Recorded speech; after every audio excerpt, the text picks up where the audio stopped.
عزیزانو او مسلمانانو ورونو، اته نهه میاشتې مخکې موږ په اوبو په دغه پیپ باندې چې کار شروع کاو، دا زموږ ارمانونه وو او هغه ارمانونه مو پوره سو، خو دا ستاسو کومکونه او مرستې وې چې موږ یې تر دې ځایه راورسولو او زموږ د ارمانونه یې پوره کړه.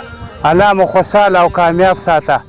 الله مو همداسې هر قدم کې ارمانونه پوره کړه لکه زموږ او د دې مظلوم لس ارمانونه چې پوره کړه.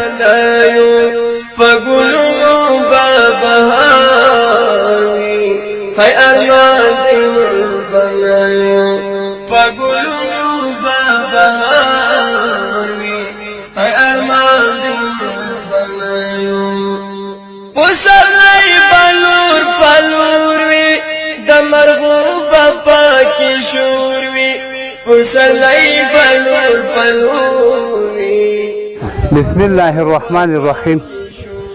عزیزانو او مسلمانانو ورونو، اته نهه میاشتې مخکې موږ په اوبو په دغه پیپ باندې چې کار شروع کاو، دا زموږ ارمانونه وو او هغه ارمانونه مو پوره سو، خو دا ستاسو کومکونه او مرستې وې چې موږ یې تر دې ځایه راورسولو او زموږ د ارمانونه یې پوره کړه. الله مو خوشحاله او کامیاب ساته.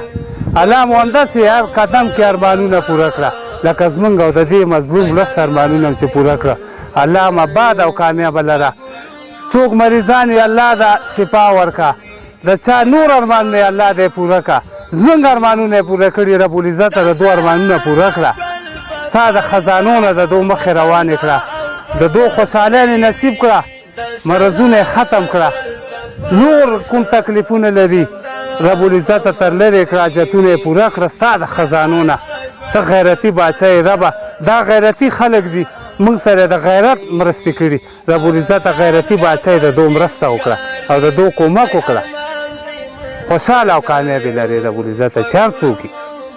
نو تاسو یې لیدی سئ چې دا پیپ هغه اخري حد ته د کورو چې کوم ځای موږ غوښته همغې ته راورسېده او انشاءالله دا زموږ لاس کې چې پیپ دی د اخري فاینل او راورسېده. الله هم کامیاب او خوشحاله لره.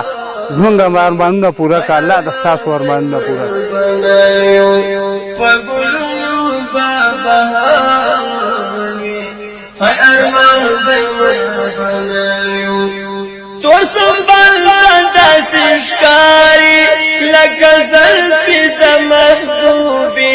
تو سنبال دس اشکاری لکه زلفی د محبوبی، تو سنبال دس اشکاری لکه زلفی د محبوبی.